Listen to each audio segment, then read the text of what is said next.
Students, आपका स्वागत है आपके अपने चैनल मैथ किंग मेकर में। आज हम पढ़ने वाले हैं क्लास 11th के चैप्टर 2 रिलेशन एंड फंक्शन। सो आज हम क्या क्या कवर करने वाले हैं। आज हम पढ़ेंगे cartesian products of sets, ordered pair, relation, domain, codomain, range, roster method और set builder method. Okay, so सबसे पहला जो टॉपिक हम यहाँ स्टडी करने वाले हैं वो है सर्टेजियन प्रोडक्ट ऑफ सेट्स।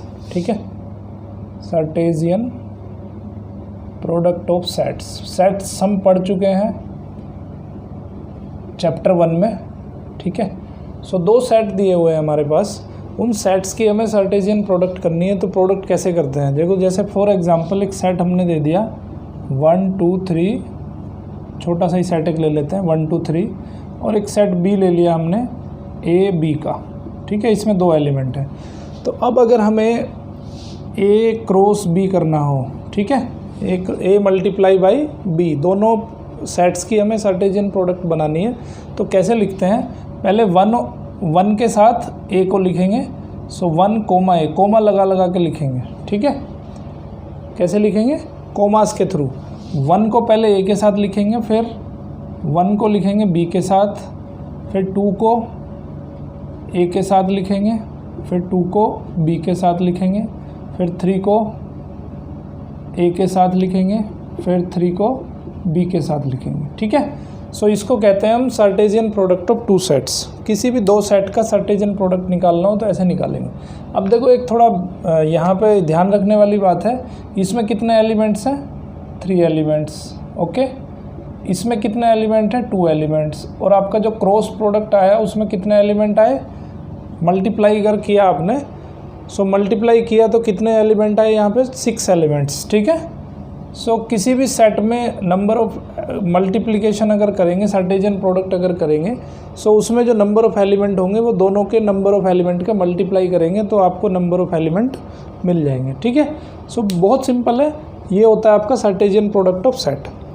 ठीक है, तो ये भी एक सेट होगा। ओके, अब ये जो यहाँ पे जो बने हैं, ठीक है, ये जो पेयर बने हैं, इन पेयर को कहते हैं हम ऑर्डर्ड पेयर। क्या कहते हैं इनको, ऑर्डर्ड पेयर्स। ठीक है, सो ये सभी कहलाते हैं हमारे ऑर्डर्ड पेयर्स। अब पढ़ेंगे हम कि कोई भी दो ऑर्डर्ड पेयर इक्वल कब होंगे। ठीक है, सो इक्वलिटी ऑफ ऑर्डर्ड पेयर, दो ऑर्डर्ड पेयर इक्वल तब होंगे जब पहला एलिमेंट और दूसरा एलिमेंट दोनों इक्वल हों। जैसे फॉर एग्जांपल एक क्वेश्चन आपका दिया है एग्जांपल 1, तो उसने बोला है कि एक ऑर्डर्ड पेयर है x + 1 और y - 2 और दिस इज़ इक्वल्स टू 3 1। ये 3 1 के इक्वल है। सो 3 1 के इक्वल कब होगा, जब इसका फर्स्ट एलिमेंट के इक्वल होगा, सेकंड एलिमेंट के इक्वल होगा। सो x + 1 = 3 एंड y - 2 = 1। x + 1 को 3 के इक्वल रख देंगे, y - 2 को 1 के इक्वल रख देंगे। तो यहाँ से x की वैल्यू क्या आ जाएगी, 2 आ जाएगी, और यहाँ से y की वैल्यू आ जाएगी 3। ठीक है, सो किसी भी दो ऑर्डर्ड पेयर को हम इक्वल फॉर्म में इस तरह लिखते हैं। अगर इक्वल है तो पहला एलिमेंट और दूसरा एलिमेंट इक्वल होना चाहिए, तब भी वो इक्वल होंगे। अभी एग्जाम्पल नंबर 2 कंसिडर करते हैं। आपका 2 में क्या दिया है, उसने दिया है कि एक कोई आपके पास सेट है P कोई सेट है ABC, P = ABC और Q = R, उसमें एक ही एलिमेंट है। Form the sets PQ QP are this two products equal. So हमें बनाना है P क्रॉस Q और बनाना है Q क्रॉस P। ठीक है, दोनों का सर्टेजियन प्रोडक्ट फाइंड करना है। सो वेरी सिंपल, ये किसके इक्वल हो जाएगा, पहले आप लिखो। देखो इसमें अगर हम P और Q, P को पहले लिख रहे हैं और Q को बाद में लिख रहे हैं, तो P का एलिमेंट पहले लेना पड़ेगा हमें। ठीक है, सो P का एलिमेंट पहले लिया, A के साथ किसका प्रोडक्ट किया, A के साथ किसका पेयर बनाया, R का पेयर बनाया। उसके बाद B के साथ किसका पेयर बनाएंगे, R का पेयर बनाएंगे, और C के साथ किसका, R का पेयर बनाएंगे। तो भाई ये हो जाएगा आपका P और Q का जो सर्टेजियन प्रोडक्ट। ठीक है, अभी Q क्रॉस P लिखेंगे। Q क्रॉस P क्या होगा, Q की क्या है, R को R के साथ क्या लिखेंगे, A लिखेंगे, फिर R के साथ B लिखेंगे। तो जो सेट पहले होता है उसका एलिमेंट पहले लिखा जाता है। ठीक है, सो अभी आप मुझे ये बताओ, देखो इसको एक चीज़ और है यहाँ पे कि ऑर्डर्ड पेयर अगर ए बी है तो इसको बी ए के इक्वल नहीं लिख सकते हैं, ठीक है, ऐसा नहीं लिखा जा सकता है, ए बी को बी ए नहीं लिखा जा सकता है, क्योंकि इसका मतलब है कि जो आपने ए की वैल्यू, ए जो है वो किससे कनेक्टेड है, बी से कनेक्टेड है, और बी यहाँ पे ए से कनेक्टेड है, ठीक है। सो दोनों में अंतर है, वो अंतर थोड़ा आगे देखेंगे जब आपको डोमेन कोडोमेन रेंज में पढ़ाऊंगा, तब आपको ये चीज़ समझ में आ जाएगी। बट अभी ये ध्यान रखना है कि जो ऑर्डर्ड पेयर हैं, ऑर्डर्ड पेयर में हम एलिमेंट्स का जो स्वैपिंग नहीं कर सकते, ठीक है, so that is not allowed. So यहाँ पे देखा आपने, क्या देखा कि P cross Q is not equal to Q cross P, ये दोनों इक्वल नहीं है, ओके। सो यही पूछा है आपसे। फिर एग्जाम्पल 3 में पूछा है कि कुछ सेट दिए हैं उसने और कुछ ऑपरेशंस उससे वो पूछ रहा है, तो पूछ रहा है ए सेट दिया है, बी दिया है, सी दिया है, ए क्रॉस बी इंटरसेक्शन सी, ये सभी आप एग्जाम्पल नंबर 3 कर सकते हो खुद से, ठीक है, बहुत सिंपल है। उसके बाद है एग्जाम्पल 4 में देखो 3 दे दिया उसने कि अगर P की वैल्यू, एग्जाम्पल 4 क्या कह रहा है बच्चों, 3 आपको खुद करना है, बहुत सिंपल है। P इज़ इक्वल टू दिया है उसने 1 2, ठीक है, वो पूछ रहा है कि P क्रॉस P क्या होगा। सो इसको कैसे लिखेंगे, सबसे पहले तो हम क्या करेंगे, देखो इसका एक एक एलिमेंट उठा लो, पहले P क्रॉस P निकाल लो।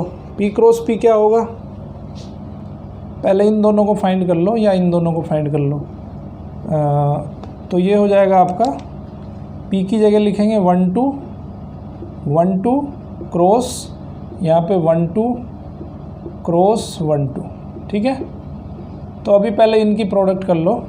सो इनकी प्रोडक्ट आ जाएगी, यहाँ पे एक सेट लगाएंगे, 1 का 1 के साथ 1 1, 1 का 2 के साथ 1 2, फिर 2 को 1 के साथ लिखेंगे 2 1, फिर 2 को 2 के साथ लिखेंगे 2 2, ओके।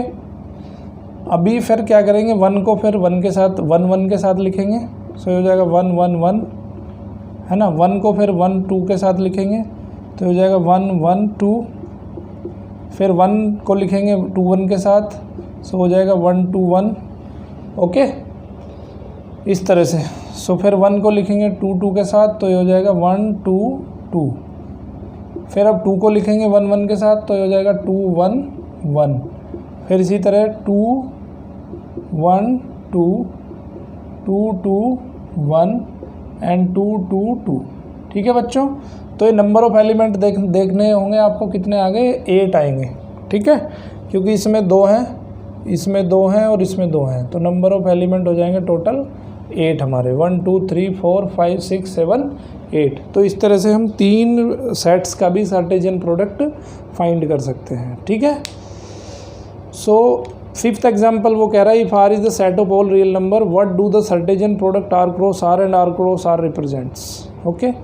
सो देखो R क्रॉस R क्या कहता है आपका, R क्रॉस R देता है आपका 2 डायमेंशनल, और R क्रॉस R देता है आपका 3 डायमेंशनल, ठीक है। सो खाली अगर R क्रॉस R बोलेंगे तो ये 2 डायमेंशन ज्योमेट्री जो आपने पढ़ी होगी, 2 डायमेंशन ज्योमेट्री हो जाएगी, और R क्रॉस R हो जाएगा आपका 3 डायमेंशनल ज्योमेट्री। उसके बाद बच्चों दिया है उसने example number 6, A cross B इतना है, फाइंड A एंड B। देखो अगर आपको A क्रॉस B दे दिया हो तो A और B भी फाइंड कर सकते हैं आप। कैसे फाइंड कर सकते हैं, एग्जाम्पल नंबर 6 देख लो। एग्जाम्पल नंबर 6 में कह रहा है कि A क्रॉस B आपका दिया है उसने PQ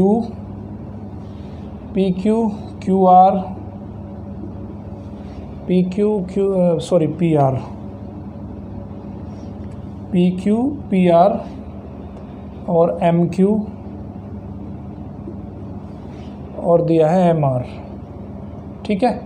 तो देखो यहाँ पे क्या ध्यान रखना है आपको, जो पहला जो एलिमेंट होगा, पहला element belong to set A और दूसरा element will belong to set B। दूसरा एलिमेंट दूसरे सेट से बिलोंग करेगा, पहला एलिमेंट पहले सेट से बिलोंग करेगा। तो यहाँ पे जो A हो जाएगा वो हो जाएगा आपका P पहला एलिमेंट, उसके बाद M, ठीक है। उसके बाद बी हो जाएगा आपका क्यू, दूसरा एलिमेंट क्यू एंड आर, ठीक है। मल्टीप्लाई करके भी देख सकते हो, अब यही आंसर आएगा। सो इस तरह से आपका अब उसके बाद आती है एक्सरसाइज 2.1, ठीक है। तो एक्सरसाइज 2.1 आप जो है खुद कर सकते हो, बहुत सिंपल है ये चीज़ें, ये कंसेप्ट अगर समझ में आ गया होगा तो एक्सरसाइज 2.1 बहुत इजीली आप कर सकते हो, ठीक है। उसके बाद हम आगे चलते हैं थोड़ा, उसके बाद में फिर पढ़ेंगे अब हम रिलेशंस पढ़ेंगे, ठीक है।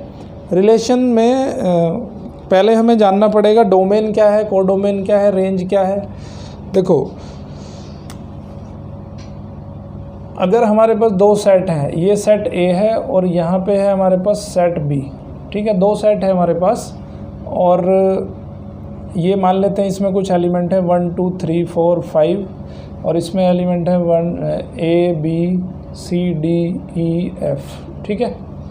अगर ये कुछ एलिमेंट्स हैं हमारे पास, तो सपोज़ करते हैं कि 1 कनेक्टेड है ए से, 2 कनेक्टेड है बी से, 3 कनेक्टेड है ई से, 4 कनेक्टेड है सी से और 5 कनेक्टेड है डी से, ठीक है। इनका कुछ ना कुछ कनेक्शन है आपस में। यहाँ पे एक एलिमेंट खाली पड़ा है, ओके। सो यहाँ पे एक एलिमेंट एफ हमारे पास खाली है। सो अब यहाँ से क्या करेंगे, हम एक ऑर्डर्ड पेयर बनाएंगे। ऑर्डर्ड पेयर कैसे बनेंगे, अभी हम पढ़ चुके हैं ऑर्डर्ड पेयर बनाने के तरीके, ठीक है। ऑर्डर्ड पेयर बनाने के तरीके हम पढ़ चुके हैं कि सेट ए में लिखेंगे, जो पहला एलिमेंट है आप लिखेंगे सेट ए का, दूसरा एलिमेंट लिखेंगे सेट बी का। सो यहाँ पे जो ऑर्डर्ड पेयर बनेंगे, ऑर्डर्ड पेयर्स क्या बनेंगे, 1 कनेक्टेड है ए से, 1 ए से कनेक्टेड हो गया, 2 बी से कनेक्टेड हो गया, 3 जो है ई से कनेक्टेड हो गया, 4 सी से कनेक्टेड हो गया और 5 जो है वो आपका डी से कनेक्टेड हो गया, ठीक है। सो this is the set of ordered pair. Ordered pair का ये एक सेट बन गया, ओके। सो अब देखो इसमें कुछ टर्मिनोलॉजी है वो थोड़ा याद रखोगे आप। ये जो पहले वाला सेट है इसको कहते हैं हम डोमेन, दूसरे वाला जो सेट है इसको कहते हैं हम कोडोमेन, और जो इसमें एलिमेंट कनेक्टेड है कोडोमेन के अंदर जो कनेक्टेड एलिमेंट है जिनका कनेक्शन है कुछ ए के एलिमेंट से, उसको कहते हैं रेंज। तो यहाँ पे जो रेंज होगी वो क्या होगी, A B C D E. तो रेंज हो जाएगी सेट आपका A B C D E, ठीक है। अब यहाँ पे बात आती है जो हम पढ़ रहे हैं रिलेशन। रिलेशन क्या है, देखो रिलेशन आपका क्या है, एक सर्टेजियन प्रोडक्ट है, पहली चीज़।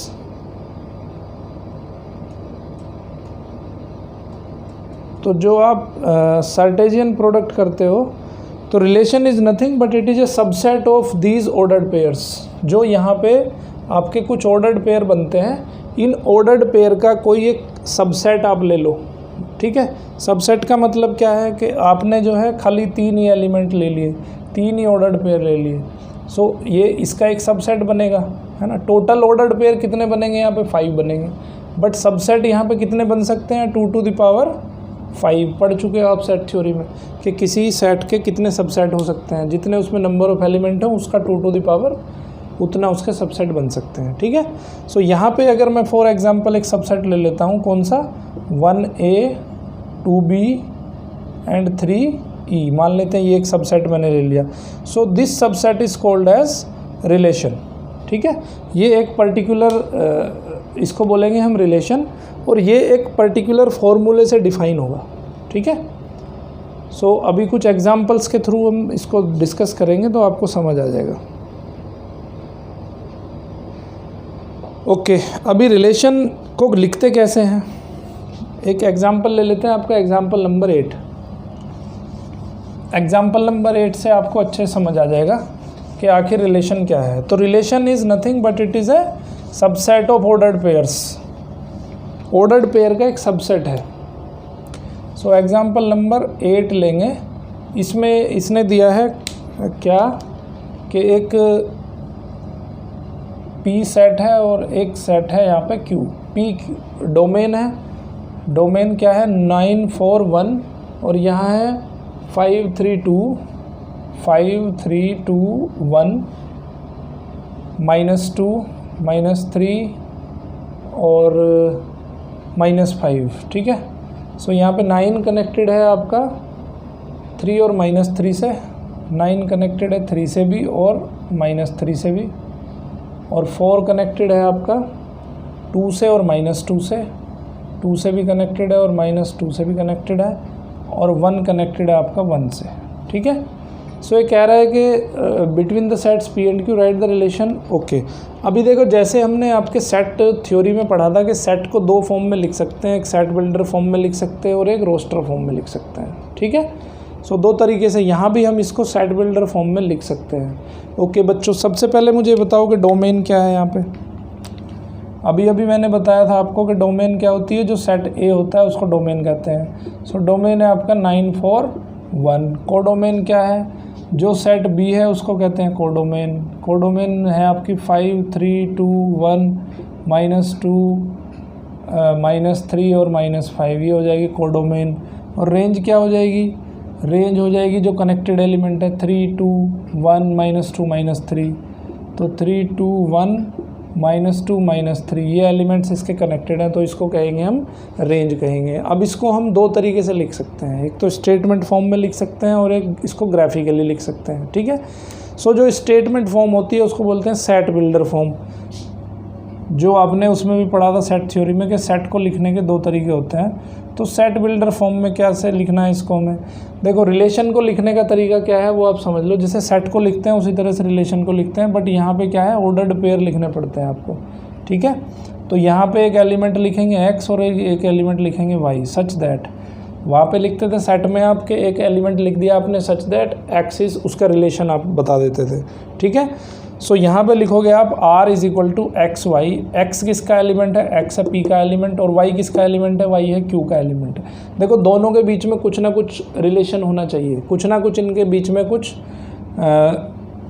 कोई फंक्शन से डिफाइन होना चाहिए। ठीक है, जैसे यहाँ पे आप क्या देख रहे हो कि 3 का स्क्वायर करेंगे तो 9 आएगा, -3 का स्क्वायर करेंगे 9 आएगा, 2 का स्क्वायर करेंगे 4 आएगा, -2 का स्क्वायर करेंगे 4 आएगा।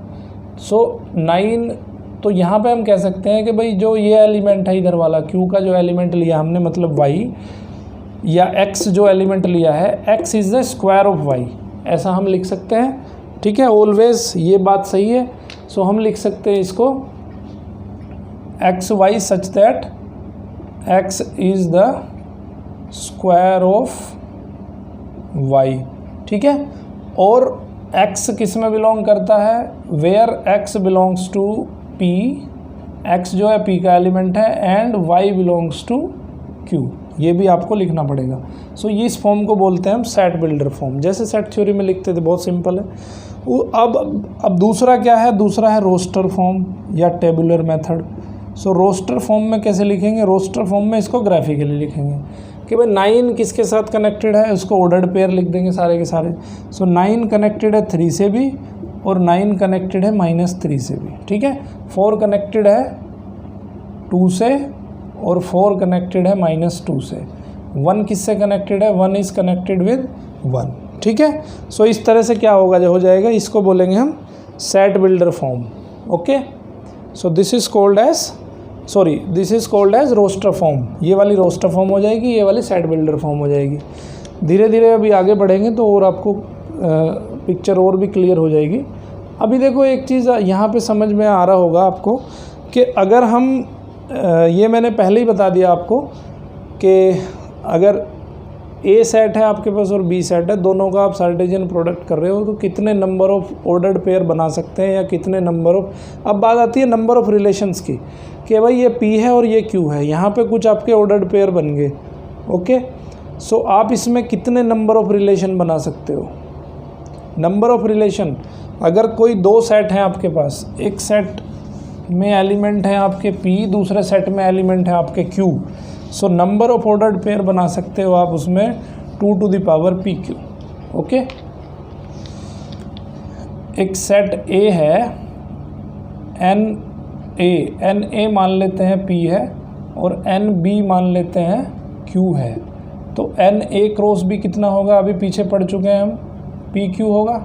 ठीक है, सो इसमें कितने नंबर ऑफ एलिमेंट्स हो सकते हैं, PQ नंबर ऑफ एलिमेंट्स हो सकते हैं। अब जब PQ नंबर ऑफ एलिमेंट्स हो सकते हैं तो नंबर ऑफ सेट्स, सबसेट कितने हो सकते हैं उसमें, 2 to the power PQ, है ना, ये होंगे नंबर ऑफ सबसेट्स। और नंबर ऑफ सबसेट्स क्या है? Number of subsets is the number of relations. जितने सबसेट को, एक एक सबसेट को क्या कहते हैं? एक रिलेशन कहते हैं, है ना। सो अगर दो सेट हैं आपके पास, एक सेट ए है और एक सेट बी है, उसमें नंबर ऑफ एलिमेंट पी है, उसमें नंबर ऑफ एलिमेंट क्यू है, सो उनसे हम कितने नंबर ऑफ रिलेशन बना सकते हैं? 2 to the power P Q. क्योंकि रिलेशन क्या है? Relation is nothing but it is a subset of ordered pairs. Ordered pair जो आपने पढ़े हैं, ऑर्डर्ड पेयर जो आपने बनाए हैं दोनों की प्रोडक्ट, सर्टेशियन प्रोडक्ट करके, उसके जो सबसेट बने हैं वो सबसेट ही रिलेशंस हैं, ठीक है। So how many number of relations can be there? 2 to the power P Q. And वो आपने पढ़ा है सेट थ्योरी में कि नंबर ऑफ सबसेट्स कितने हो सकते हैं। सो अभी यहाँ पे इसके बेस पे एक क्वेश्चन भी दिया हुआ है आपका, एग्जाम्पल नंबर 9। ये कहता है कि ए के पास है, एग्जाम्पल नंबर 9 कहता है कि ए में एलिमेंट है 1 2, तो एन ए कितना हो जाएगा? 2 हो जाएगा। बी इसने दिया है यहाँ पे 3 4 बी दिया है, तो एन बी कितना हो जाएगा? नंबर ऑफ एलिमेंट्स बी में कितने हैं? 2 है। पूछ रहा है कि find the number of relations from A to B. A to B में नंबर ऑफ रिलेशंस बताने हैं, number of relations from A to B. तो सिंपल है, बहुत सिंपल फॉर्मूला अभी पढ़ा है हमने कि नंबर ऑफ रिलेशंस कितने हो जाएंगे? 2 to the power P Q, ठीक है। So 2 to the power 2 into 2 number of element in A, number of element in B, so हो जाएगा 2 to the power 4, 2 to the power 4 आ जाएगा आपका 16। सो नंबर ऑफ रिलेशन हो सकते हैं यहाँ पे 16, ठीक है। उसके बाद बच्चों एक्सरसाइज नंबर 2.2 है। एक्सरसाइज 2.2 बहुत सिंपल है, अगर आपने ढंग से पढ़ा है, ढंग से मेरा लेक्चर देखा है, तो एक्सरसाइज 6.2.2 बहुत इजीली आप कर सकते हो, ठीक है। उसके बाद अभी हम डे 2 में कवर करने वाले हैं function, testing of function. Functions की बहुत सारी कैटेगरीज होती हैं, सो वो फंक्शंस की कैटेगरीज हम डे 2 में कवर करने वाले हैं। ओके, सो बने रहिए मेरे साथ, देखते रहिए मैथ किंग मेकर। तो अब डे 2 इसके बाद हम अपलोड करेंगे। Thank you very much.